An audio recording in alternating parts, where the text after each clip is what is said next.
This is something else you've been hearing about a lot lately. Sharks seriously hurt two teenagers off the coast of the Carolinas just a couple of weeks ago.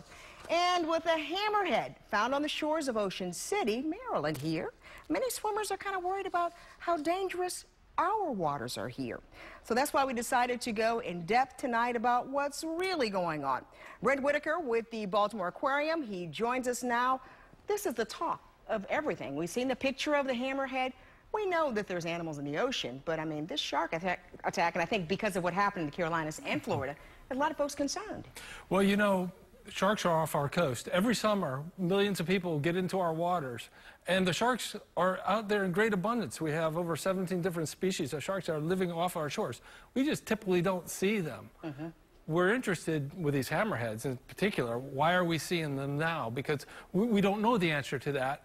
We want to know the answer, but we don't think they're dangerous to us. I was going to say, are these different than the sharks that we're talking about off the coast of the Carolinas? Well, yes, and even these, the hammerhead sharks are not nearly as aggressive as some of the other species of sharks that have caused the shark bites that we've heard about. And realize it's been only 2 cases of how many millions of people in the water? And it's really rare that these things happen. I think that's something we should really bear in mind.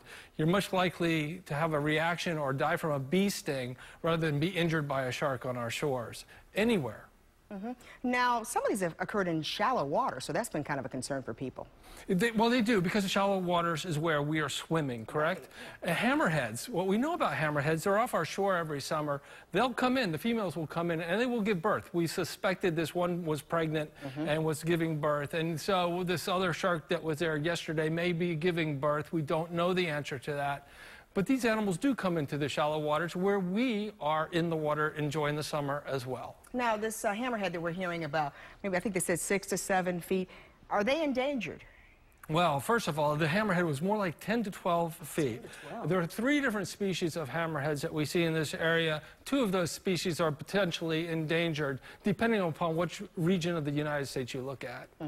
Now, so is there anything everybody go to the beach every weekend. Is there anything that we can do to, I guess, keep ourselves or lessen our chances? Well, absolutely, Kelly. You know, I think it's just common sense. It's the same precautions that you would take if you go to the beach just to swim on a normal day. You typically want to swim during the daylight hours. You want to be with other people. You want to make sure you don't have cuts, you're not bleeding, and that you're not doing anything to what we call provoke potential incident with a shark.